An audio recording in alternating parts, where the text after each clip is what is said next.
Morning. Good morning, sir.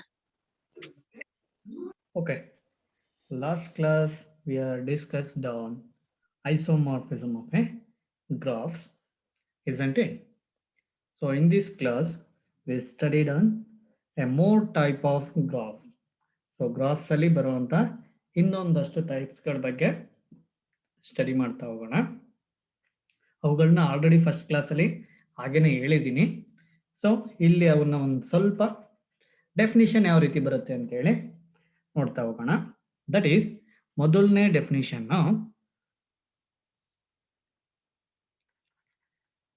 ನಲ್ graph.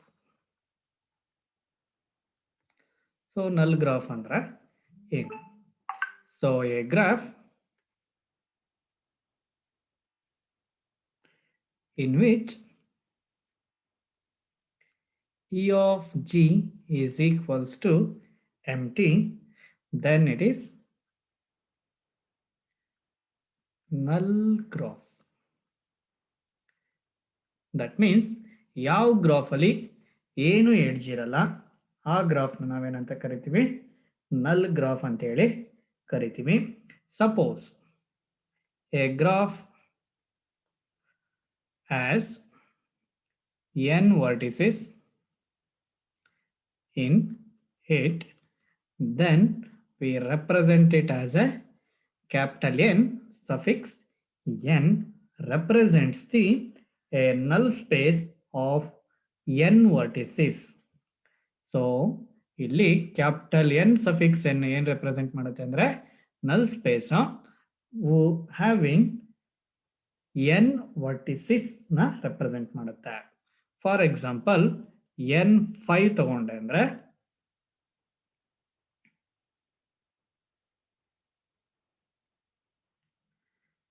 This is the ನಲ್ graph. ಇದನ್ನ ಬೇಕಾದ್ರೆ ನೇಮಿಂಗ್ ಆರು ಮಾಡ್ಬೋದು ಅಥವಾ ಹಾಗೇನು ಕೂಡ ನೀವು ತಗೋಬಹುದು.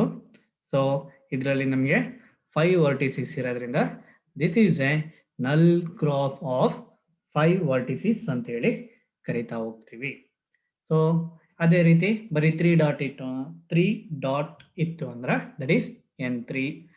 10 ಬರೀ ಡಾಟ್ ಇತ್ತು ಅಂದ್ರೆ that is n10. So generally we represent it by capital N suffix small n ಇಂದ ನಾವು represent ಮಾಡ್ತೀವಿ. So next definition is complete graph.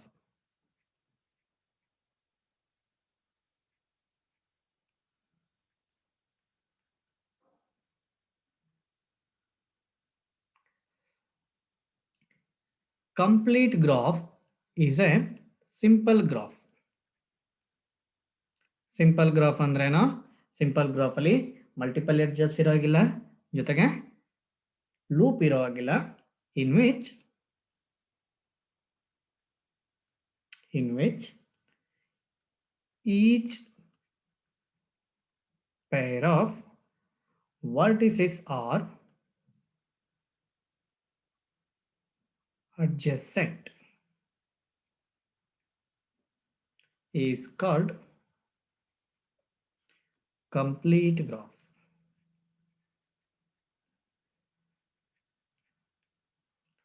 So ಯಾವ ಗ್ರಾಫ್ ನಲ್ಲಿ ಮೀನ್ಸ್ ಯಾವ ಸಿಂಪಲ್ ಗ್ರಾಫ್ ಅಲ್ಲಿ ವರ್ಟಿಸಿಸ್ಗಳು ಎಲ್ಲಾ ವರ್ಟಿಸಿಸ್ ಜೊತೆ ಅಡ್ಜಸೆಂಟ್ ಆಗಿರುತ್ತೆ ಬೈ ಸಿಂಗಲ್ ಲೈನ್. ಸೊ ಅದಕ್ಕೇನೆ ಇಲ್ಲಿ ಸಿಂಪಲ್ ಗ್ರಾಫ್ ಅಂತೇಳಿ ಮೆನ್ಷನ್ ಮಾಡಿರೋದು. ಯಾವ ಗ್ರಾಫ್ ನಲ್ಲಿ ವರ್ಟಿಸಿಸ್ಗಳು ಒಂದಕ್ಕೊಂದು ಕನೆಕ್ಟ್ ಆಗಿರುತ್ತೆ by on single edge, that graph we called as a complete graph ಅಂತೇಳಿ ಕರಿತಾ ಹೋಗ್ತೀವಿ. ಕಂಪ್ಲೀಟ್ ಗ್ರಾಫ್ ನಾವು ಯಾವ ರೀತಿ ರೆಪ್ರೆಸೆಂಟ್ ಮಾಡ್ತೀವಿ ಅಂದ್ರೆ that is capital K suffix N ಇಂದ ರೆಪ್ರೆಸೆಂಟ್ ಮಾಡ್ತೀವಿ, where N is the number of vertices ಆಗಿರುತ್ತೆ. So K N is representation of complete graph ಅಂತೇಳಿ. For example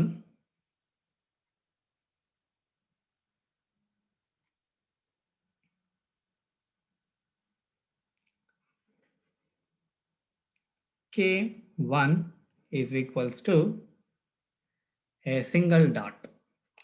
A single dot graph is a complete graph having only one vertices without edge ಅಂತೇಳಿ ಕರಿತಾ ಹೋಗ್ತೀವಿ. Next K2 is 1 2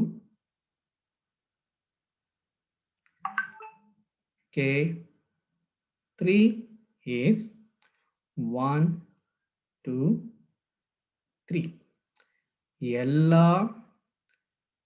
ವರ್ಟಿಸಿಸ್ಗಳು ಒಂದಕ್ಕೊಂದು join ಆಗಿರಬೇಕು. K4 has 1 2 3 4 ಈ ಮೊದಲನೇ vertices ಉಳಿದ ಎಲ್ಲ ವರ್ಟಿಸಿಸ್ ಜೊತೆಗೆ ಏನಾಗಿರಬೇಕು, ಜಾಯಿನ್ ಆಗಿರಬೇಕು. ಅದೇ ರೀತಿ ಪ್ರತಿಯೊಂದು ಕೂಡ.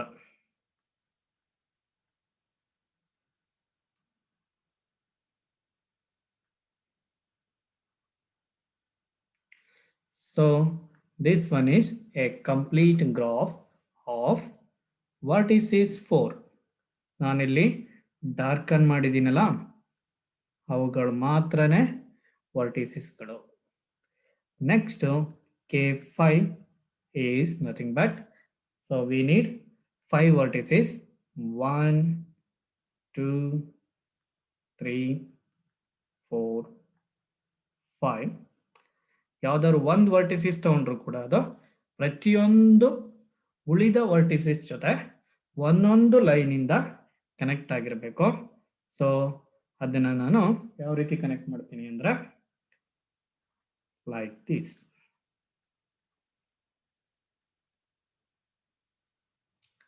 ಅದೇ ರೀತಿ ಇದರಿಂದ ತಗೊಂಡ್ರೆ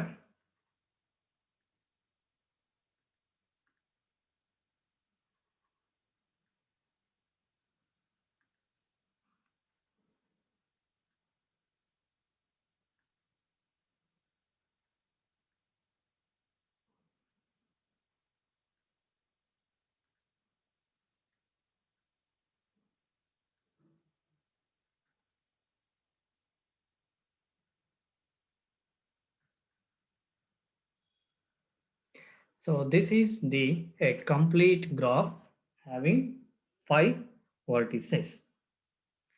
ಸೊ ಅದೇ ರೀತಿ 6ಗೂ ಕೂಡ ನೀವು ಎಳಿಬಹುದು, 7ಗೂ ಕೂಡ ಎಳಿಬಹುದು. ಆ ರೀತಿ ಅದು ಕಂಟಿನ್ಯೂಸ್ ಆಗಿ ಹೋಗ್ತಾ ಹೋಗುತ್ತೆ. ಅದೇ ರೀತಿ ಈ 4th ಒನ್ ಇದೆಯಲ್ಲ, ಅದನ್ನ ಇನ್ನೂ ಒಂಥರ ನಾವು ಎಳಿಬಹುದು. That is it's isomorphic image.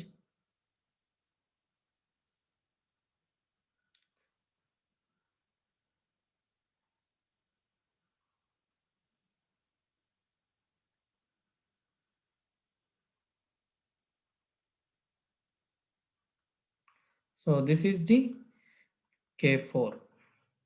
ಇದು ಕೂಡ K4, ಇದು ಕೂಡ K4 ಆಗಿರುತ್ತೆ.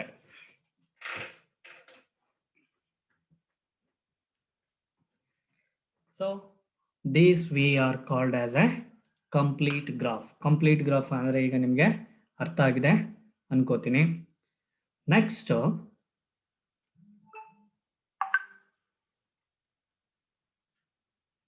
Cycle graph, path graph and wheels. So ಅದರಲ್ಲೇ ನಿಮ್ಮ ನೇಮ್ ಅಲ್ಲೇ ಕೂಡ ಅದು ಆರಾಮಾಗೆ ಐಡೆಂಟಿಫೈ ಆಗ್ತಾ ಇದೆ. ಸೊ ಮೊದಲನೇದು cycle graph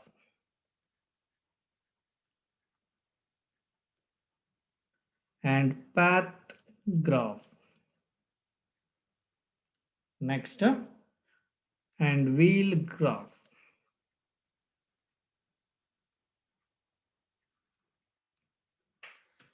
so cycle graph ಅಂದ್ರೆ ಹೆಂಗಿರ್ಬೇಕು, ಸೈಕ್ಲಿಕ್ ಆಗಿರ್ಬೇಕು. ನಿಮಗೆ ಕೆಮಿಸ್ಟ್ರಿನಲ್ಲಿ ಆಲ್ಮೋಸ್ಟ್ ಅಲ್ಲೂ ಸೈಕ್ಲೋ ಆಲ್ಕೇನ್ ಆ ರೀತಿ ಎಲ್ಲ ಬರುತ್ತಲ್ಲ, ಆ ಸೈಕ್ಲೋ ಆಲ್ಕೇನ್ ಫಾರ್ಮ್ ಏನಿದೆ ಅವುಗಳನ್ನ ನಾವಿಲ್ಲಿ ಸೈಕ್ಲಿಕ್ ಗ್ರಾಫ್ ಅಂತೇಳಿ ಕನ್ಸಿಡರ್ ಮಾಡ್ಬೋದು.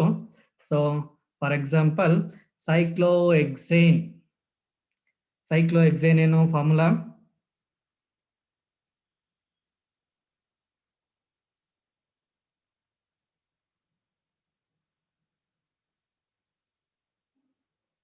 ಸೈಕ್ಲೋಹೆಕ್ಸೇನ್ ಫಾರ್ಮುಲಾ ಏನು?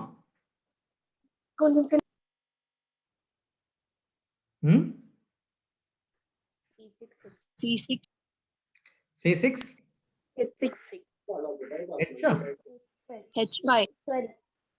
H5 H6. H12. C6 H5 H12. H12. Yes, sir. So this is the chemical formula of a cyclohexane. ಇದನ್ನ ನಾವು ಯಾವ ರೀತಿ ಬರಿತೀವಿ? CH2 CH2 CH2 CH2 CH2 so CH2 ಇದನ್ನ ನಾವು ಗ್ರಾಫ್ ಅಲ್ಲಿ ಬರೆದ್ರೆ ಏನಾಗುತ್ತೆ? 1 2 3 4 5 6. ಸೊ ಈ ರೀತಿ ಬರುವಂತ ಗ್ರಾಫ್ನ ನಾವೇನಂತ ಕರಿತೀವಿ ಅಂದ್ರೆ ಸೈಕ್ಲೋಗ್ರಾಫ್ ಮೀನ್ಸ್ ಸೈಕ್ಲಿಕ್ ಗ್ರಾಫ್ ಅಂತೇಳಿ ಕರಿತಾ ಹೋಗ್ತೀವಿ.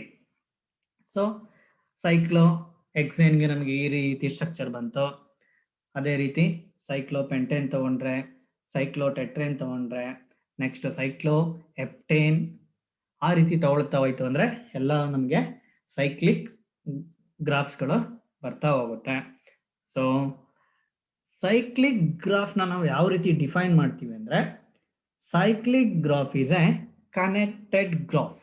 ಅಂದ್ರೆ ಇದರಲ್ಲಿ ಯಾವುದೇ ವರ್ಟಿಸಿಸ್ ಕೂಡ ಅಲೋನ್ ಆಗಿ ಡಿಸ್ಕನೆಕ್ಟ್ ಆಗಿ ಇರಲ್ಲ. It is a connected graph that is A regular of degree 2.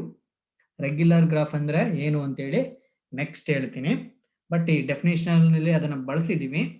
It is a connected graph and regular graph of degree 2 is a called a cyclic graph ಅಂತೇಳಿ ಕರಿತೀವಿ. ಸೊ ರೆಗ್ಯುಲರ್ ಗ್ರಾಫ್ ನ ಆಮೇಲೆ ಹೇಳೋದ್ರಿಂದ degree 2 ಅಂದ್ರೆ ಪ್ರತಿಯೊಂದು vertices ನ ಇಲ್ಲಿ ಗಮನಿಸಿ. ಸೊ ಈ ವರ್ಟಿಸಿಸ್ ಡಿಗ್ರಿ ಎಷ್ಟು? 2. ಈ ವರ್ಟಿಸಿಸ್ ಕೂಡ 2, ಇದು ಕೂಡ 2, ಇದು ಕೂಡ 2, ಇದು ಕೂಡ 2, ಇದು ಕೂಡ 2. ಸೊ ನೀವು ಯಾವುದೇ ಸೈಕ್ಲಿಕ್ ಗ್ರಾಫ್ ನ ತಗೊಂಡ್ರು ಕೂಡ ಅದರ ವರ್ಟಿಸಿಸ್ ನ ಡಿಗ್ರಿ ಏನಾಗಿರ್ಬೇಕು ಅಂದ್ರೆ ಏನಾಗಿರುತ್ತೆ ಅಂದ್ರೆ 2ನೇ ಆಗಿರುತ್ತೆ. 2ಗಿಂತ ಜಾಸ್ತಿ ಇತ್ತು ಅಂದ್ರೂ ಕೂಡ ಅದು ಸೈಕ್ಲಿಕ್ ಗ್ರಾಫ್ ಆಗೋದಿಲ್ಲ. 2ಗಿಂತ ಕಡಿಮೆ ಇದ್ರೂ ಕೂಡ ಅದು ಸೈಕ್ಲಿಕ್ ಗ್ರಾಫ್ ಆಗೋದಿಲ್ಲ. There a vertices degree must be equals to 2 ಆಗಿದ್ರೆ ಅಂತ ಗ್ರಾಫ್ನ ನಾವೇನಂತ ಕರಿತೀವಿ ಅಂದ್ರೆ ಸೈಕ್ಲಿಕ್ ಗ್ರಾಫ್ ಅಂತೇಳಿ ಕರಿತೀವಿ. ಸೈಕ್ಲಿಕ್ ಗ್ರಾಫ್ ಅಂದ್ರೆ ನಾವೀಗ ಏನಂತ ಹೇಳ್ಬೋದು? It is a connected plus regular graph with vertices of degree 2 with all the vertices. ಇರೋಬರ ಎಲ್ಲ ವರ್ಟಿಸಿಸ್ಗೂ ಕೂಡ ಡಿಗ್ರಿ ಏನಾಗಿರ್ಬೇಕು? 2 ಆಗಿದ್ರೆ ಅಂತ ಗ್ರಾಫ್ನ ನಾವೇನಂತ ಕರಿತೀವಿ? ಸೈಕ್ಲಿಕ್ ಗ್ರಾಫ್ ಅಂತೇಳಿ ಕರಿತಾ ಹೋಗ್ತೀವಿ. Next path graph. Path graph is your alkane structure ಏನ್ ಬರುತ್ತೆ ಅದನ್ನು ನಾವು ಪಾತ್ ಗ್ರಾಫ್ ಅಂತೇಳಿ ಕರಿಬಹುದು. ಸೊ ಸೈಕ್ಲಿಕ್ ಗ್ರಾಫ್ ಅಲ್ಲಿ ಏನಿದೆ ಅದರಲ್ಲಿ ಒಂದು ಎಡ್ಜ್ನ ರಿಮೂವ್ ಮಾಡಿದ್ರೆ ಫಾರ್ಮ್ ಆಗುವಂತ ಗ್ರಾಫ್ ಏನೇ ಪಾತ್ ಗ್ರಾಫ್. ಫಾರ್ ಎಕ್ಸಾಂಪಲ್ ಈಗ ಇಲ್ಲೇ ಎಕ್ಸೇನ್ ಇದೆ, ಎಕ್ಸೇನಲ್ಲಿ ನಾನು ಈ ಎಡ್ಜನ್ನ ತೆಗಿತೀನಿ. ಎಕ್ಸೇನಲ್ಲಿ ಈ ಎಡ್ಜನ್ನ ತೆಗೆದ ಕೂಡಲೇ ನನಗೆ ಗ್ರಾಫ್ ಯಾವ ರೀತಿ ಬರುತ್ತೆ? ವರ್ಟಿಸಿಸ್ ಸೇಮ್ ಇರುತ್ತೆ. ಅಲ್ಲೂ 6 ಇತ್ತು, ಇಲ್ಲೂ ಕೂಡ 6 ಇರುತ್ತೆ. ಸೊ ಎಡ್ಜಸ್ ಮಾತ್ರ ಏನಾಗುತ್ತೆ? ಒಂದು ಎಡ್ಜ್ ಕಡಿಮೆ ಆಗುತ್ತೆ. This graph we called as A path graph ಅಂತ ಹೇಳಿ ಕರಿತೀವಿ. ಈ ಪಾತ್ ಗ್ರಾಫ್ ನಿಮಗೆ ಸ್ಟ್ರೈಟೇ ಇರಬೇಕು ಅಂತ ಏನಿಲ್ಲ, ಇದು ಯಾವ ರೀತಿ ಬೇಕಾದರೂ ಕೂಡ ಇರ್ಬೋದು. ಫಾರ್ ಎಕ್ಸಾಂಪಲ್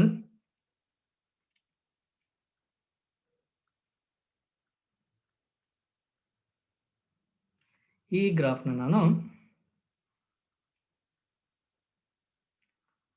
ಈ ರೀತಿ ಜಾಯಿನ್ ಮಾಡಿದ್ರೆ ಇದು ಕೂಡ ಏನಾಗುತ್ತೆ, ಪಾತ್ ಗ್ರಾಫ್ ಆಗುತ್ತೆ.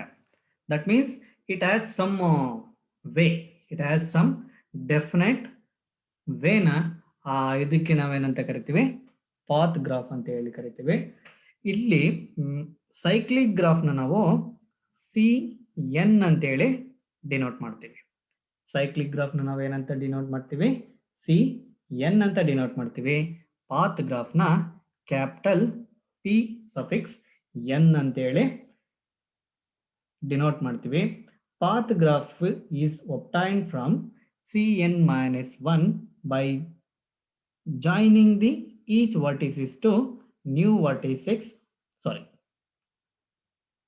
by removing an edge from CN. So PN ಯಾವ ರೀತಿ ಫಾರ್ಮ್ ಆಗುತ್ತೆ ಅಂದ್ರೆ, by remove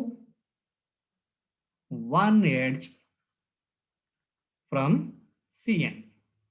CN ಅಲ್ಲಿ ಒಂದು ಎಡ್ಜ್ನ ರಿಮೂವ್ ಮಾಡಿದ್ರೆ ನಮಗೆ PN ಸಿಗುತ್ತೆ.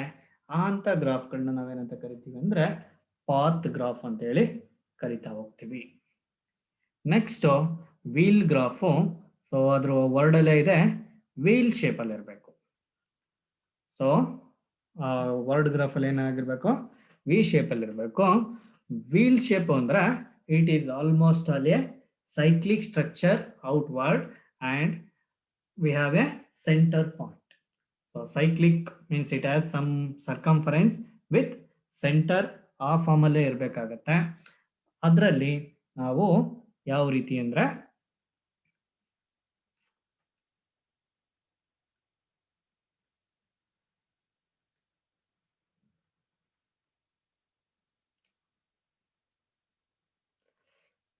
so this one is the wheel graph. ಇದನ್ನ ನಾನು ಇಲ್ಲಿ ಸರ್ಕ್ಯುಲರ್ ಶೇಪ್ ಆಗಿ ಗೆರೆ ಎಳಿತಾ ಇದ್ದೀನಿ. ಅದು ಸರ್ಕ್ಯುಲರ್ ಶೇಪ್ ಅಲ್ಲೇ ಇರಬೇಕು ಅಂತ ಏನಿಲ್ಲ, ಬಟ್ ವೀಲ್ ಅನ್ನೋ ಒಂದು ಕಾನ್ಸೆಪ್ಟ್ ನಿಮಗೆ ಬರಲಿ ಅಂತ ನಾನು ಸ್ವಲ್ಪ ಸರ್ಕ್ಯುಲರ್ ಶೇಪ್ ಅಲ್ಲಿ ಲೈನ್ಗಳನ್ನ ಎಳೆದಿದ್ದೀನಿ. So this is the a wheel graph. ಇದನ್ನ ನಾವು ವೀಲ್ ಗ್ರಾಫ್ ಅಂತ ಹೇಳಿ ಕರಿತೀವಿ. ಇಲ್ಲಿ ಎಷ್ಟಿದೆ, 1 2 3 4 5 6 7 ವರ್ಟಿಸಸ್ ಇದೆ. ಇದನ್ನ ನಾವು ಕ್ಯಾಪಿಟಲ್ W7 ಅಂತ ಹೇಳಿ ರೆಪ್ರೆಸೆಂಟ್ ಮಾಡ್ತೀವಿ. ಸೊ ವೀಲ್ ಗ್ರಾಫ್ ಅಂದ್ರೆ ಏನು? ವೀಲ್ ಗ್ರಾಫ್ ಅಂದ್ರೆ CN-1 ಪ್ಲಸ್ 1V. PN ಅಂದ್ರೇನು, CN ಮೈನಸ್ 1 ಎಡ್ಜ್. CN ಅಲ್ಲಿ ಒಂದು ಎಡ್ಜ್ ಹೋಯ್ತು ಅಂದ್ರೆ ನಮಗೆ ಪಾತ್ ಗ್ರಾಫ್ ಬರುತ್ತೆ. CN ಮೈನಸ್ 1 ಗ್ರಾಫ್ಗೆ ಒಂದು ವರ್ಟಿಸಿಸ್ ನ ಆಡ್ ಮಾಡ್ತು ಅಂದ್ರೆ that gives the wheel graph. That gives the wheel graph. And ಇಲ್ಲಿ ಪ್ರತಿಯೊಂದು ವರ್ಟಿಸಿಸ್ ಕೂಡ ಈ ವಿಗೆ ಏನಾಗಿರ್ಬೇಕು, ಜಾಯಿನ್ ಆಗಿರ್ಬೇಕು. ಸೊ ಅಲ್ಲಿ ವೀಲ್ ಗ್ರಾಫ್ ನ ನಾವು ಯಾವ ರೀತಿ ಡಿಫೈನ್ ಮಾಡಬಹುದು ಅಂದ್ರೆ, ದಿ ಗ್ರಾಫ್ obtained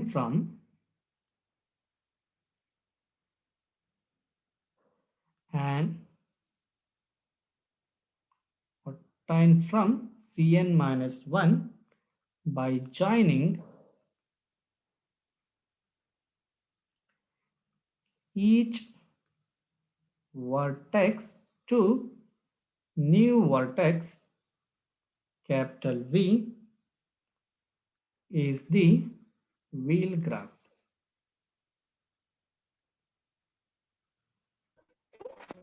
ಈ CN-1 ನಲ್ಲಿ ಎಷ್ಟು ವರ್ಟಿಸಿಸ್ ಇರುತ್ತೆ, ಆ ಎಲ್ಲಾ ವರ್ಟಿಸಿಸ್ಗಳು ಕೂಡ ಹೊಸದಾಗಿ ನಾವು ತಗೊಳ್ಳುವಂತ ಒಂದು ವಿಗೆ ಏನಾಗಿರ್ಬೇಕು, ಕನೆಕ್ಟ್ ಆಗಿರ್ಬೇಕು, ಜಾಯಿನ್ ಆಗಿರ್ಬೇಕು.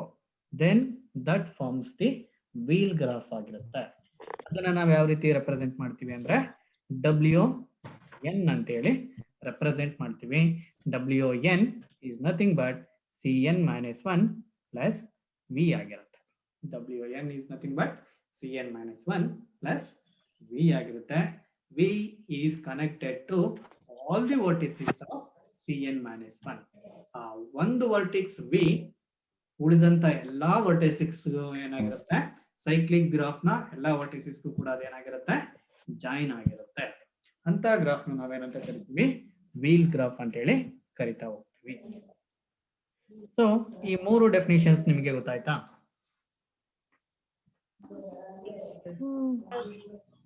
ಏನಾದ್ರೂ ಡೌಟ್ ಇದೆಯಾ ಇದರಲ್ಲಿ? ಇಬ್ರು ಕೇಳಲ್ಲ ಬಿಡಿ ಸರ್. ಯಾಕಪ್ಪ ಕೇಳಲ್ಲ ಪ್ರಕೃತಿ? ಪ್ರಕೃತಿ ನಾನಲ್ಲ ಸರ್, ಮತ್ತೆ ಗೊತ್ತಿಲ್ಲ. ಯಾರು ಇದ್ರು ಕೇಳಲ್ಲ ಅಂದಿದ್ದು? ಮತ್ತೆ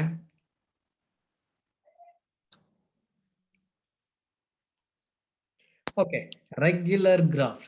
ನಾನು ಮೊದಲೇ ಸೈಕ್ಲಿಕ್ ಗ್ರಾಫ್ನ ಡಿಫೈನ್ ಮಾಡಬೇಕಾದ್ರೆ I use the word regular graph ಅಂತೇಳಿ ಬಳಸ್ತೆ. ರೆಗ್ಯುಲರ್ ಗ್ರಾಫ್ ಅಂದ್ರೆ ಏನು? ರೆಗ್ಯುಲರ್ ಗ್ರಾಫ್ ಅಂದ್ರೆ the graph in which each vertex has the same degree. ಯಾವುದೇ ಒಂದು ಗ್ರಾಫ್ ತಗೊಂಡ್ರೆ ಆ ಗ್ರಾಫ್ ಅಲ್ಲಿ ಬರುವಂತ ಎಲ್ಲಾ ವರ್ಟೆಕ್ಸ್ ನ ಡಿಗ್ರಿ ಸೇಮ್ ಇತ್ತು ಅಂದ್ರೆ ಆ ಗ್ರಾಫ್ ನ ನಾವೇನಂತ ಕರಿತೀವಿ ಅಂದ್ರೆ ರೆಗ್ಯುಲರ್ ಗ್ರಾಫ್ ಅಂತ ಹೇಳಿ ಕರಿತಾ ಹೋಗ್ತೀವಿ. So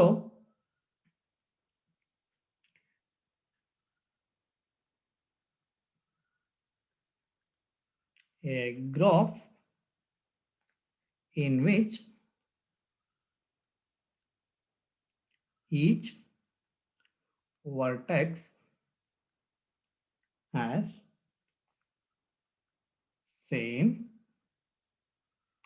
degree. ಓಕೆ, ಈಗ ನಾವು ಐ ಥಿಂಕ್ 4 ಟೈಪ್ಸ್ ಆಫ್ ಇದನ್ನ ನೋಡಿದ್ವಿ, ಗ್ರಾಫ್ಗಳನ್ನ, ಹೌದಲ್ವಾ? ಮೊದಲನೇ ಗ್ರಾಫ್ ಯಾವ್ದಾವ್ದು ನೋಡಿದ್ವಿ? 4 ಅಲ್ಲ 5 ಟೈಪ್ಸ್. ಮೊದಲನೇ ಡೆಫಿನಿಷನ್ ಯಾವ್ದು ನೋಡಿದ್ವಪ್ಪ? ನಲ್ ಗ್ರಾಫ್. ನಲ್ graph. Next one complete graph. Complete graph. Next cyclic graph. Next path graph. path. Next wheel graph. So ಈ 5 ಟೈಪ್ ಗ್ರಾಫ್ ಅಲ್ಲಿ ರೆಗ್ಯುಲರ್ ಗ್ರಾಫ್ ಡೆಫಿನಿಷನ್ ನೋಡಿ. A graph in which each vertex has the same degree. ಯಾವ graph ಅಲ್ಲಿ ಎಲ್ಲಾ vertex same degree same ಇರುತ್ತೆ ಅದನ್ನ ನಾವು regular graph ಅಂತ ಹೇಳಿ ಕರಿತೀವಿ ಅಂತ ಗೊತ್ತಾಯ್ತು. ಈಗ ನಮಗೆ ನಲ್ ಗ್ರಾಫ್ದು ಡೆಫಿನಿಷನ್ ಗೊತ್ತು. ಈಗ ಹೇಳಿ, ನಲ್ ಗ್ರಾಫು ರೆಗ್ಯುಲರ್ ಗ್ರಾಫಾ ನಾನ್ ರೆಗ್ಯುಲರ್ ಗ್ರಾಫಾ?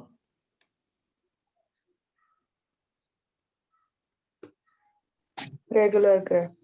ರೆಗ್ಯುಲರ್.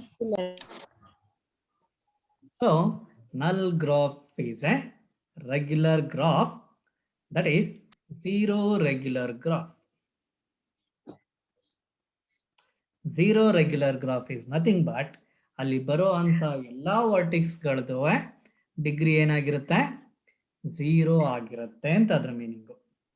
ಅರ್ಥ ಆಯ್ತಲ್ವಾ? ಸೊ ನಲ್ ಗ್ರಾಫ್ ಅಲ್ಲಿ ನೀವು ಯಾವುದೇ ವರ್ಟಿಕ್ಸ್ ತಗೊಳ್ಳಿ, ಅದರ ಡಿಗ್ರಿ ಏನಾಗಿರುತ್ತೆ? 0 ಆಗಿರುತ್ತೆ. ಯಾಕೆ ಅಂದ್ರೆ ಅಲ್ಲಿ ಯಾವುದೇ ಎಡ್ಜಸ್ ಇರಲ್ಲ. ಎಡ್ಜಸ್ ಇಲ್ಲ ಅಂದ್ರೆ ಡಿಗ್ರಿ 0 ಅಂತ ಹೇಳಿ. Next come to the complete graph. Complete graph regular or non regular? Regular. So complete graph is also a regular graph, but it is a n-1 regular graph. ನೀವು ಯಾವುದೇ complete graph ನ ತಗೊಳ್ಳಿ, ಅದರಲ್ಲಿ ಯಾವುದೇ ವರ್ಟಿಸಿಕ್ಸ್ ನ degree ಏನಾಗಿರುತ್ತೆ ಅಂದ್ರೆ n-1 ಡಿಗ್ರಿನೇ ಇರುತ್ತೆ. ಫಾರ್ ಎಕ್ಸಾಂಪಲ್ ನಾನು K4 ನೇ ತಗೋತೀನಿ. K4 1 2 3. ಸೊ ಇದನ್ನ ಜಾಯಿನ್ ಮಾಡಿದ್ರೆ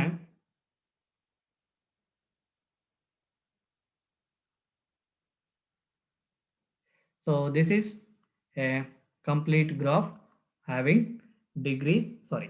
vertices 4. So ಈ ಪಾಯಿಂಟ್ ಈ ವರ್ಟೆಕ್ಸ್ ನ ತಗೊಂಡ್ರೆ ಡಿಗ್ರಿ ಎಷ್ಟಿದೆ 1 2 3. ಈ ವರ್ಟೆಕ್ಸ್ಗೂ ಕೂಡ ಡಿಗ್ರಿ 3, ಈ ವರ್ಟೆಕ್ಸ್ಗೂ ಕೂಡ degree 3. This vertex also degree 3.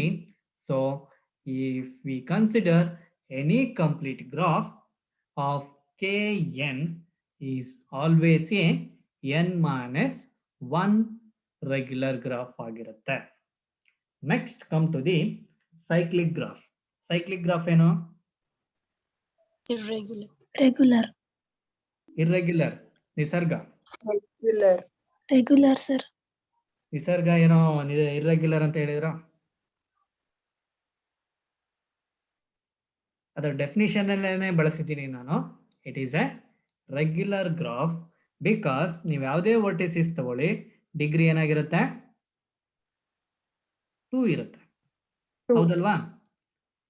Cyclic graph ಅಲ್ಲಿ ಡಿಗ್ರಿ 2 ಇರೋದ್ರಿಂದ ಅದು ರೆಗ್ಯುಲರ್ ಗ್ರಾಫ್ ಆಗಿರುತ್ತೆ. So next come to the path. Is it a regular or irregular? Irregular. Why?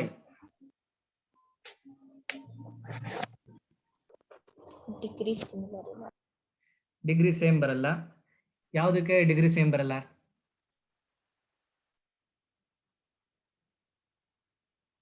First vertex. First vertex ಮತ್ತೆ ಲಾಸ್ಟ್ ವರ್ಟೆಕ್ಸ್ಗೆ ಡಿಗ್ರಿ ಏನ್ ಬರಲ್ಲ, same ಇರಲ್ಲ. So path ಅಲ್ಲಿ first and that means we called them as A end vertex. We called them as A end vertex ಅಲ್ಲಿ degree 1 ಇರುತ್ತೆ. ಇನ್ನು ಉಳಿದಿದ್ದೆಲ್ಲ degree 2 ಬರೋದ್ರಿಂದ that is not A regular graph. So this one is irregular graph. Next, what about wheel graph? Irregular. Wheel graph is a irregular, but there is a one graph which is a regular. So wheel graph ಅಲ್ಲಿ maximum ಎಲ್ಲಾ wheel graph ಕೂಡ ಏನಾಗಿರುತ್ತೆ, irregular ಆಗಿರುತ್ತೆ, except one, that is W4. That is also we call them as a K4. K4 ಮತ್ತೆ W4 ಎರಡು same. So ಅದರಿಂದ ಈ W4 ಮಾತ್ರ ಏನಾಗಿರುತ್ತೆ ಅಂದ್ರೆ ರೆಗ್ಯುಲರ್ ಗ್ರಾಫ್ ಆಗಿರುತ್ತೆ. ಅದನ್ನ ಬಿಟ್ಟು ಇನ್ನು ಉಳಿದಿದ್ದೆಲ್ಲ ಏನಾಗಿರುತ್ತೆ, ಇರ್ರೆಗ್ಯುಲರ್ ಆಗಿರುತ್ತೆ. ಯಾಕೆ ಅಂದ್ರೆ ಈ W4 ಇದೆಯಲ್ಲ, ಅದನ್ನು ನಾವು ಈಗೂ ಬರಿಬಹುದು.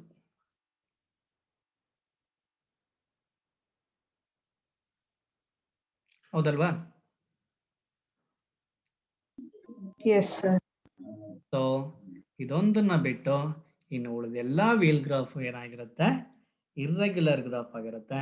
So only regular wheel graph is W4. So wheel graph exist ಆಗದೇನೆ W4 ಇಂದ. W3 does not exist. W2 ಕೂಡ ಎಕ್ಸಿಸ್ಟ್ ಆಗಲ್ಲ. W1 ಕೂಡ ಎಕ್ಸಿಸ್ಟ್ ಆಗಲ್ಲ. ವೀಲ್ ಗ್ರಾಫ್ ಎಕ್ಸಿಸ್ಟ್ ಆಗದೇನೆ W4 ಇಂದ. ಸೈಕ್ಲಿಕ್ ಗ್ರಾಫ್ C3 ಇಂದ ಎಕ್ಸಿಸ್ಟ್ ಆಗುತ್ತೆ. K3 ಕೂಡ ಎಕ್ಸಿಸ್ಟ್ ಆಗುತ್ತೆ. K2 ಕೂಡ ಎಕ್ಸಿಸ್ಟ್ ಆಗುತ್ತೆ. K1 ಕೂಡ ಎಕ್ಸಿಸ್ಟ್ ಆಗುತ್ತೆ. ಬಟ್ ಸೈಕ್ಲಿಕ್ ಗ್ರಾಫ್ ಎಕ್ಸಿಸ್ಟ್ ಆಗೋದು C3 ಇಂದ. ಒಂದು ಸೈಕಲ್ ರೆಪ್ರೆಸೆಂಟ್ ಆಗಬೇಕಂದ್ರೆ that need A 3 minimum vertices. So ಅಲ್ಲಿ 3 ಮಿನಿಮಮ್ ವರ್ಟಿಸಿಸ್ ಬೇಕು ಒಂದು ಸೈಕಲ್ ಗ್ರಾಫ್ ಎಕ್ಸಿಸ್ಟ್ ಆಗೋದಕ್ಕೆ. ಅದೇ ರೀತಿ ವೀಲ್ ಗ್ರಾಫ್ ಎಕ್ಸಿಸ್ಟ್ ಆಗೋದಕ್ಕೆ 4 ವರ್ಟಿಸಿಸ್ ಬೇಕು. ಪಾತ್ ಗ್ರಾಫ್ಗೆ you need, that is also P2 ಕೂಡ ಪಾತ್ ಗ್ರಾಫ್ ಆಗುತ್ತೆ. But that is not a C1 minus C3 minus 1 edge ಆಗೋದ್ರಿಂದ P2 ಇಂದ ಅದು ಪಾತ್ ಗ್ರಾಫ್ ಎಕ್ಸಿಸ್ಟ್ ಆಗುತ್ತೆ. ಸೊ ಕಂಪ್ಲೀಟ್ ಗ್ರಾಫು 1 ವರ್ಟಿಸಿಸ್ ಇಂದ, ಪಾತ್ ಗ್ರಾಫು 2 ವರ್ಟಿಸಿಸ್ ಇಂದ, next cyclic graph 3 vertex, wheel graph 4 vertex. ಇದೇ ರೀತಿ ಅದು ಹೋಗ್ತಾ ಹೋಗುತ್ತೆ. ನಲ್ ಗ್ರಾಫ್ಗೆ ಅದಕ್ಕೆ ಮಿನಿಮಮ್ 1 ಪಾಯಿಂಟ್ ಅಂತೂ ಇರಲೇಬೇಕು. ಸೊ ವಿತೌಟ್ ವರ್ಟಿಸಿಸ್ ಗ್ರಾಫ್ ಎಕ್ಸಿಸ್ಟೇ ಆಗಲ್ಲ. ಯಾಕೆಂದ್ರೆ ಗ್ರಾಫ್ ಡೆಫಿನೇಷನ್ ಅಲ್ಲೇ at least 1 vertex should be exist. That means non-empty vertex set should be it has. So null graph ಅಲ್ಲಿ 1 ಪಾಯಿಂಟ್ ಇರಲೇಬೇಕು. ಸೊ n1 ಇಂದ ಅದು ಎಕ್ಸಿಸ್ಟ್ ಆಯ್ತಾ ಹೋಗುತ್ತೆ. n1, n2, n3 and so on like this. Okay. So these are all some graph. Next, another type is also there, that is platonic graph ಅಂತ ಹೇಳಿ. ಅಂದ್ರೆ ನಮಗೆ ಬರುವಂತ ರೆಗ್ಯುಲರ್ ಸಾಲಿಡ್ಸ್ಗಳು ಬರುತ್ತೆ. ರೆಗ್ಯುಲರ್ ಸಾಲಿಡ್ಸ್ಗಳನ್ನ ನಾವು ಪ್ಲೇನ್ ಅಲ್ಲಿ ಗ್ರಾಫಿಕಲ್ ಆಗಿ ರೆಪ್ರೆಸೆಂಟ್ ಮಾಡೋದಕ್ಕೆ ನಾವು ಪ್ಲೇಟಾನಿಕ್ ಗ್ರಾಫ್ ಅಂತ ಹೇಳಿ ಕರಿತಾ ಹೋಗ್ತೀವಿ. ಸೊ ರೆಗ್ಯುಲರ್ ಗ್ರಾಫ್ಗಳು ಯಾವ್ದಾವ್ದು ನೋಡೋಣ ಮೊದಲು. ಅದಾದ ನಂತರ ಅದರ ಜೊತೆಗೆ ಅದರ ಪ್ಲೇಟಾನಿಕ್ ಗ್ರಾಫ್ ಯಾವ ರೀತಿ ಬರ್ತಾ ಅಂತ ನೋಡ್ತಾ ಹೋಗೋಣ. ಇವಿಷ್ಟು ಡೆಫಿನೇಷನ್ ಅಲ್ಲಿ ನಿಮಗೆ ಏನಾದರೂ ಡೌಟ್ ಇದೆಯಾ? ನಲ್ graph, complete graph, cyclic graph, path graph, wheel graph, regular graph. Think ಮಾಡಿ, ನೀಟಾಗಿ ಥಿಂಕ್ ಮಾಡಿ.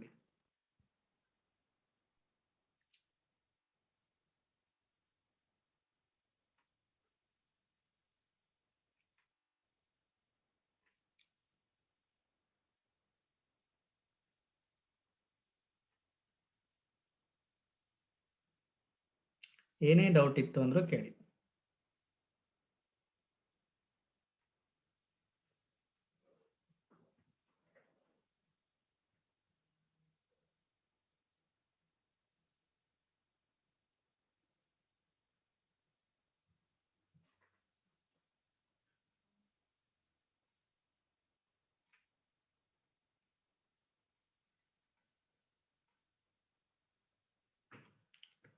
ಸೊ ಪ್ಲೇಟಾನಿಕ್ ಗ್ರಾಫ್ನ ಎಕ್ಸ್ಪ್ಲೈನ್ ಮಾಡೋದಕ್ಕಿಂತ ಮುಂಚೆ ಈ ಮೀಟಿಂಗ್ನ ಎಂಡ್ ಮಾಡಿ ಮತ್ತೆ ಸ್ಟಾರ್ಟ್ ಮಾಡೋಣವಾ?